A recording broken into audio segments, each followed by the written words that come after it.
Kerjasama Utomo Carge Plus dan BINUS promosikan mobilitas ramah lingkungan dengan memasang SPKLU di kampus BINUS Bekasi Senin tanggal 5 Agustus tahun 2024. Hari ini Bapak Ibu, Bapak-Bapak dari Managing Director-nya yang melaunch gitu ya SPKLU pada hari ini. Nah, untuk pertanyaannya mungkin saya telah sediakan terlebih dahulu. Nanti Bapak Ibu bisa menyediakan pertanyaan juga seputar tentang launching SPKLU ini. Untuk pertanyaan pertama mungkin saya akan tanyakan kepada Pak Gatot. Ya Pak, menurut Bapak bagaimana harapan Bapak atas terjalinnya kerjasama antara BINUS dan PT Utomo Charge Plus Indonesia untuk pengadaan SPKLU, di mana terlebih lagi ini menjadi SPKLU atau EV Charging Station pertama nih Pak di BINUS. Gimana pendapat Bapak? Terima kasih Mas Graha. Teman-teman semua selamat siang. Siang. Mana? Sudah selesai makan siang ya? Ya. Hampir. Beberapa mungkin sudah pernah bertemu dengan saya waktu kunjungan. Biasa ke BINUS Bekasi. Jadi topiknya pendidikan ya, Bapak Ibu sekalian. Nah, hari ini kita topiknya akan ngobrol mengenai bagaimana kita memiliki sebuah charging electric vehicle yang pertama di BINUS dan di bidang pendidikan di Indonesia. Bapak Ibu sekalian, saya melihatnya dua apa yang dilakukan dalam konteks hari ini. Yang pertama, ini ada bagian dari layanan BINUS University Bekasi kepada para stakeholders-nya. Layanan yang kami berikan adalah kami melihat bahwa posisi BINUS University Bekasi yang sangat strategis, bisa dijangkau dari berbagai titik. Kalau secara kendaraan pribadi, membuat orang tertarik untuk studi di sini. Dengan menggunakan kendaraan, kami melihat bahwa cukup banyak kendaraan mahasiswa maupun dosen yang kendaraannya merupakan kendaraan listrik.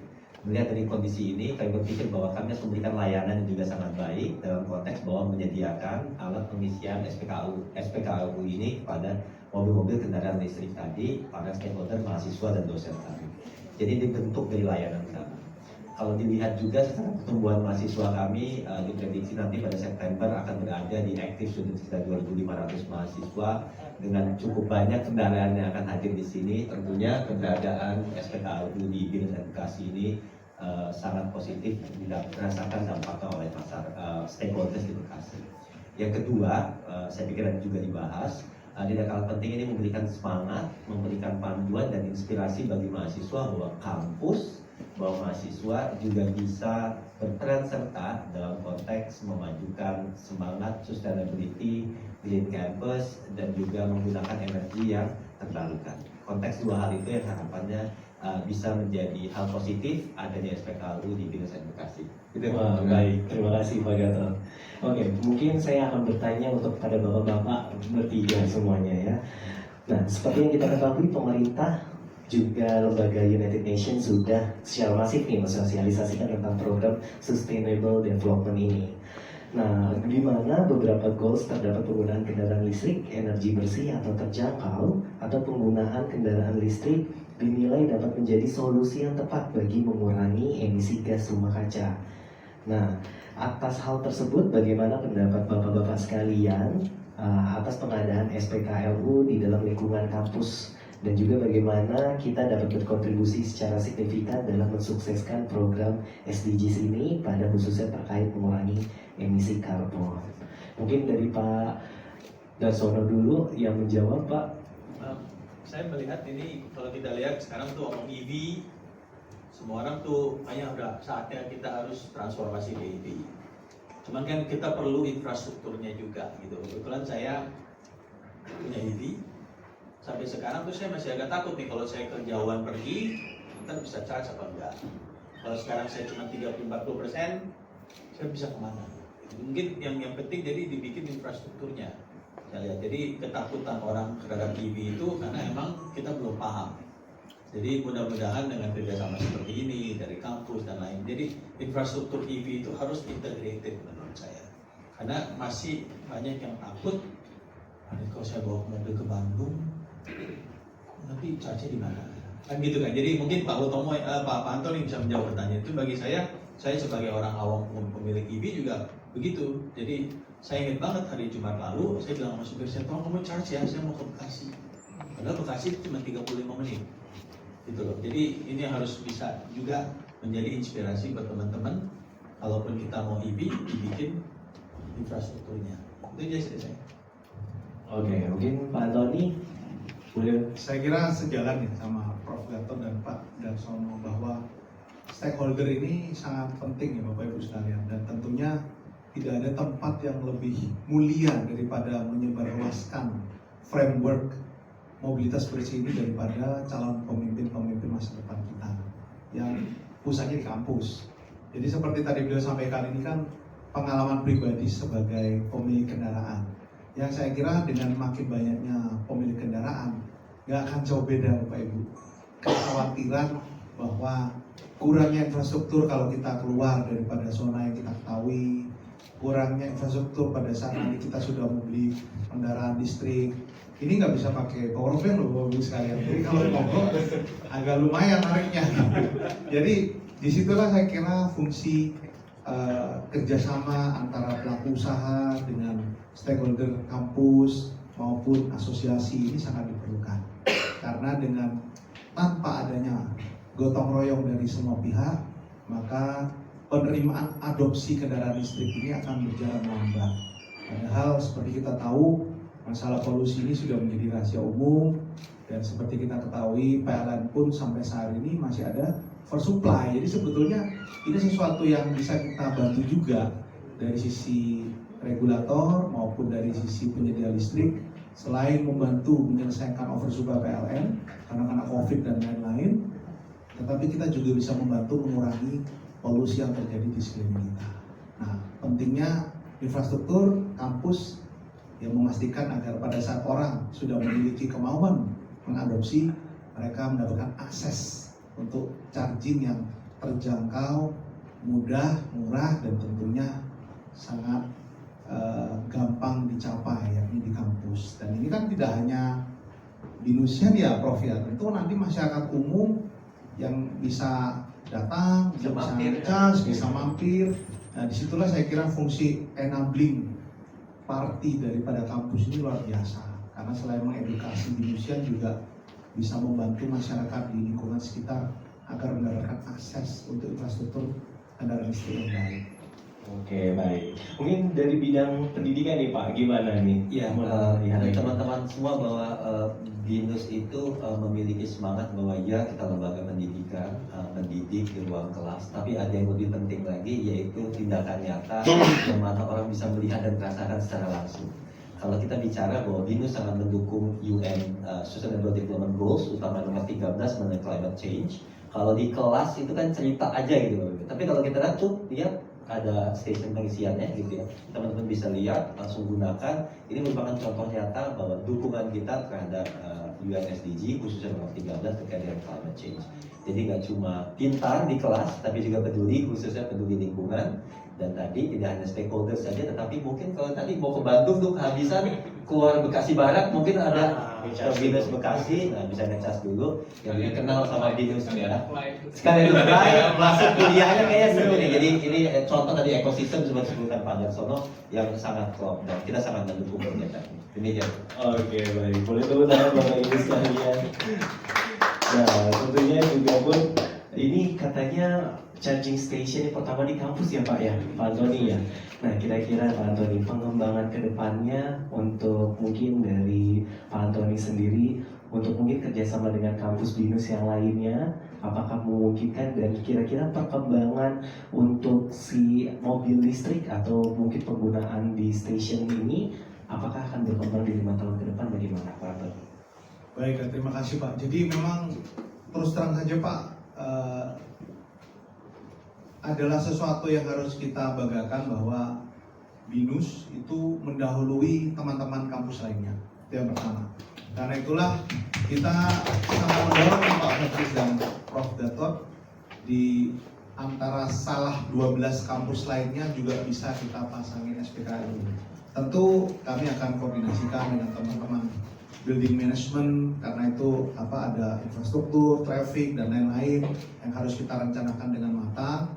Tapi ya dan amin Pak, kita memang ingin dorong BINUS ini ya tidak hanya salah satu tapi salah 12-nya memiliki fasilitas SPKLU terlengkap sebagai kampus di Indonesia. Amin. Semoga berarti ya nanti semoga bisa dibangun di 12 kampusnya Binus University seluruhnya ya. Oke, baik kalau gitu kami membuka sesi tanya jawab mungkin dari teman-teman dari media. Boleh yang pertama Pak, silakan perkenalkan dari media apa, kemudian pertanyaannya. Baik, terima kasih. Simpel aja nih, keren banget. Asli ini kampus yang mungkin ya yang pertama lah yang babat alas seperti ini. Jadi perlu saya tanyakan ini nilai investasinya berapa dan seperti apa profitable-nya nih, potensi profitable-nya Pak? Itu aja. Terima kasih. Oke, boleh dari media mana Pak? Mediasi channel. Mediasi Channel. Jadi kalau total ya Pak, nanti kita sudah bikin peta jalan itu nilai investasinya sekitar 5 miliar. Kamera Pak, kamera. Ya, oke. Nilai investasi sekitar 5 miliar Pak, tapi ini kan bertahap, tentu nggak cuma di lokasi ini. Yang kedua, profitability memang terus terang kita tidak melihat dari sisi profit Pak, tapi benefit. Karena seperti kita ketahui adalah sebuah kenyataan bahwa penetrasi dari kendaraan listrik di Indonesia itu masih dikategorikan rendah gitu Pak. Tahun lalu kita melihat angka dari penetrasi pembelian kendaraan listrik itu hanya 2% Pak dari seluruh penjualan roda 4 di Indonesia. Karena itulah Utama Cas Plus melihat ini tidak hanya sekedar dari profit, karena kalau mau dibilang profit sudah setengah jelas kayaknya belum profit Pak. Tapi kita melihatnya adalah kerjasama jangka panjang dari segi dampak terhadap persepsi masyarakat bahwa infrastruktur ini tidak bisa tercapai, tidak bisa diakses. Itu kita tunjukkan seperti kata Prof. Gatot, ya ini nyata, bukan goib. Jadi siapapun juga bisa melaksanakan. Dan mungkin cerita sedikit mengenai peta jalan Cas Plus. Cas Plus memiliki peta jalan untuk memberikan akses tidak hanya di kampus sebetulnya. Kami juga akan membangun di Tol Trans Jawa dan kami akan membangun Super Electric Mobility Hub yang menjadi terbesar di Indonesia di Batam. Jadi ini adalah beberapa langkah-langkah milestone kami Pak untuk mendorong bahwa ini adalah menjadi sebuah ekosistem. Dan hari-hari ini kita sedang ditentukan dengan sesuatu yang tidak terlihat tapi penting sekali yang namanya persepsi.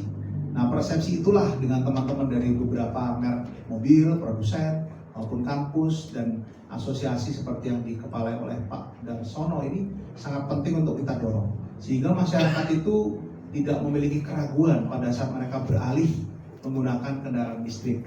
Dengan tidak bermaksud mendahului teman-teman produsen mobil, saya juga pengguna mobil. Jadi Bapak Ibu sekalian bisa hitung secara kuantitatif penghematan pengeluaran kita untuk kendaraan bensin atau solar dibandingkan kendaraan listrik itu turunnya bisa sampai 60 sampai dengan 70% Pak. Nah masalahnya apa? Masalahnya adalah di masa lampau persepsi kendaraan listrik ini masih kendaraan mewah Prof.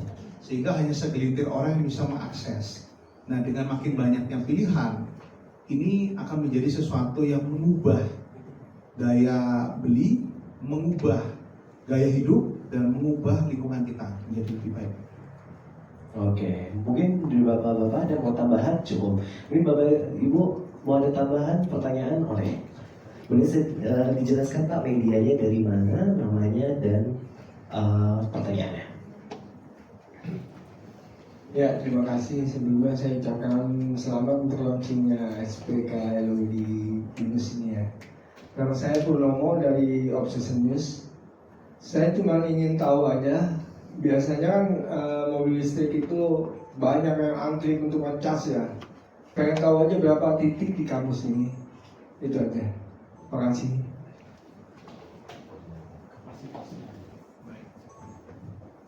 Oke, baik. Pak Antoni boleh nanti dibantu Prof. Gatot juga. Baik. Jadi memang kapasitas di sini tuh kami pasang ada yang 22.000 watt Pak dan 7.400 kali 2 sehingga ada 3 lot Pak untuk tahap pertama ini. Apakah ini akan berhenti di sini? Tentu tidak. Karena seiring dengan bertambahnya pengguna kita akan sesuaikan Pak bertambahnya lot yang akan dipasang. Jadi sementara ini total yang dipasang itu 22.000 plus 14.000 sekian ya, hampir 40.000 watt Pak. Agar pengguna ini juga bisa menikmati pengecasan yang cepat Pak. Terima kasih. Mungkin Pak Gatot mau informasi juga Pak, ada berapa station? Ya, kalau stationnya 3 ya tadi ya. Ada 3. Ada 3 station total ya Pak ya. Aksesnya di depan tadi di lobby. 3 station. Oke. Jadi tambahan pertanyaan mungkin dengan 3 stasiun itu dalam sehari itu bisa ngecas berapa mobil atau baterai? Saya jadi memborong nih Pak, tapi sebenarnya untuk mendukung beliau saja. Karena kan beliau ini calon pengguna yang baru hari ini menjadi pengguna. Nah, kalau kami kebetulan sudah memanfaatkan Pak. Jadi satu hari itu Pak, target kami itu sekitar 5 sampai 6 kendaraan. Jadi kalau kita katakanlah setiap kendaraan itu bisa mengecas 1 jam atau maksimal 2 jam lah ya, itu ada sekitar 20 kendaraan Pak yang bisa ngecas. Tentu kita sesuaikan sesuai dengan jam operasional Pak. Kira-kira begitu. Oke. Jadi banyak Pak yang bisa ditampung ya di sini juga pun. Jadi Bapak Ibu mungkin bisa menjelaskan juga kalau misalnya di BINUS Bekasi kita bisa nge-charge berapa mobil dan juga nanti bisa berapa watt ya Pak ya tadi. Boleh ada pertanyaan lagi dari Bapak Ibu? Oke, Bapak silakan Pak. Terima kasih, saya Setio dari Teknologi Indonesia. Saya mau tahu Pak, keunggulan dari SPKLU ini dibandingkan dengan yang lain, dan mungkin yang ingin ditanggung masyarakat, tarifnya bagaimana itu Pak nanti. Terima kasih. Baik, Pak Darsama saya izin menjawab. Jadi memang Pak, terus terang kalau saya boleh jujur, banyak sekali SPKLU itu yang tidak berizin Pak. Dampaknya apa? Maka tarif yang ditetapkan itu bahasa Perancisnya ugal-ugalan Pak, tidak sesuai dengan aturan yang ditetapkan pemerintah. Pemerintah sudah memberi kemudahan-kemudahan untuk masyarakat bisa mengakses Pak, dan sudah ada yang namanya ceiling price Pak. Ceiling price itu adalah tarif yang paling mahal atau yang bisa dikenakan oleh pengguna, yakni 2.467. Nah, SPKLU ini karena memiliki izin sesuai dengan WILUS maupun IPTLU yang diberikan oleh Kementerian SDM, kami adalah SPKLU yang mengikuti aturan yang ada. Itu nomor 1 Pak. Kenapa saya sampaikan ini? Karena banyak sekali Pak, terus terang yang menggunakan tarif-tarif yang tidak sesuai. Dalilkannya juga macam-macam Pak, sewa parkir, kemudian premium parkir dan lain-lain lah Pak. Nah karena kami satu jiwa dan satu iman dengan BINUS Pak, kita mau yang lempeng-lempeng aja lah, namanya juga lembaga pendidikan. Ini kita jaga betul Pak. Yang kedua adalah SPKLU ini semua serba menggunakan IoT dan otomatis Pak. Jadi kita bisa nanti melakukan kendali itu di dalam handphone, termasuk kalau nanti Bapak tidak di sana, tidak di lokasi, itu kita bisa lihat Pak, ini sudah penuh atau sudah berapa persen secara live. Dan dalam aplikasi kami itu juga pada saat kita mau ngecas Pak, katakanlah kita nggak di sini, kita bisa lihat Pak ini sedang kosong apa enggak. Nah hal-hal inilah yang sebetulnya kita dorong agar masyarakat pun juga dapat beraktivitas lebih efisien Pak. Kalau zaman dulu masih ada karcisnya Pak Ogah Pak, ini udah nggak ada Pak. Kita semua sudah menggunakan online, kami juga akreditasikan ke Keminfo dan seluruh prosesnya itu sudah manless Pak, sudah tidak menggunakan orang. Dan kami juga ada service center Pak, serta tentu dari segi keselamatan itu kita beri training Pak terhadap teman-teman yang mengoperasikan di lingkungan BINUS. Jadi saya kira ini adalah sebuah upaya-upaya yang nyata Pak, yang kami dorong agar itu tadi Pak, ujungnya persepsi masyarakat itu dapat berubah dan makin banyak orang yang mau mengadopsi kendaraan listrik. Oke, apakah sudah cukup Pak? Oke, ada pertanyaan lagi Bapak, Ibu? Mungkin saya mau tanya ya Pak Darsono Pak, kira-kira nih Pak programnya dari Kadin Zero Hub ini itu apa saja programnya, dan mungkin di dunia pendidikan apakah sudah ada strategi-strategi untuk dari Zero Hub untuk masuk nih ke dunia pendidikan. Salah satunya contohnya mungkin Promo Charge Plus ini yang bekerja sama dengan BINUS, siapa tahu Kadin juga bisa bekerja sama dengan BINUS juga. Benar Pak? Ya, itu sedang kita jajaki. Oke. Jadi kalau kami dari Kadin dan Zero Hub kan membantu perusahaan untuk melakukan dekarbonisasi.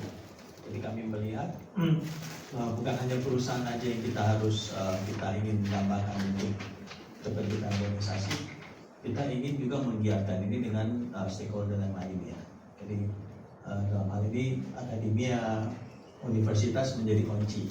Jadi ya, tadi sempat ngobrol ya, nanti kita lagi ke sana lah, kita penjajakan. Oke, berarti nanti Bapak Ibu mungkin kita akan undang lagi ya. Apa namanya? Mungkin kita ada program-program berikutnya yang sesuai dengan nanti dengan Kadin Zero Hub-nya. Baik Bapak Ibu yang lain, mungkin ada pertanyaan seputar tentang launching SPKLU ini. Apakah masih ada pertanyaan? Saya sedikit menambahkan. Boleh, ya. silakan. Tadi Pak Antoni menjelaskan dengan sangat menarik tadi Bapak Ibu sekalian ya, bahwa kita kalau mau ngecas tadi mobil listrik kita nggak perlu dibikin ribet tadi, bahwa pakai aplikasi bisa diunduh di smart mobile kita, kemudian smartphone kita. Setelah itu Bapak Ibu bisa lihat dipakai atau tidak gitu kan Pak, dan kemudian tarifnya juga tadi sudah ditentukan. Dan ini memang semangatnya untuk mendukung bahwa namanya pengembangan dunia bisnis saat ini sudah menggunakan era teknologi yang sangat baik Bapak Ibu sekalian ya, Internet of Things ya, kemudian mobile dan seterusnya.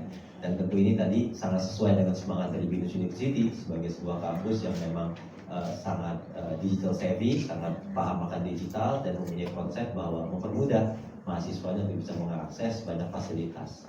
Terakhir juga tadi menarik ya, memang biasanya kalau kecocokan itu kan jodoh gitu Pak ya, tadi bahwa semangatnya profit bukan yang utama tapi benefit. Nah, itu kan profitnya nanti gitu ya, tapi benefit karena pada akhirnya ada hal-hal di mana kebaikannya kan buat kebaikan semua, net zero emission, atau memikirkan mengenai kondisi dari bumi kita. Mungkin tambahannya Mas Geraha. Oke, baik, terima kasih. Mungkin ada closing speech juga Pak Antoni Pandasono sudah. Oke, baik. Kalau misalnya sudah tidak ada pertanyaan lagi, selanjutnya kita menuju acara berikutnya, yaitu kita memberikan appreciation. Kami mengundang Bapak untuk berdiri. Kami mengundang Pak Francis untuk memberikan token appreciation kepada Pak Antoni, kemudian didampingi oleh Pak Darsono dan juga Prof. Gatot.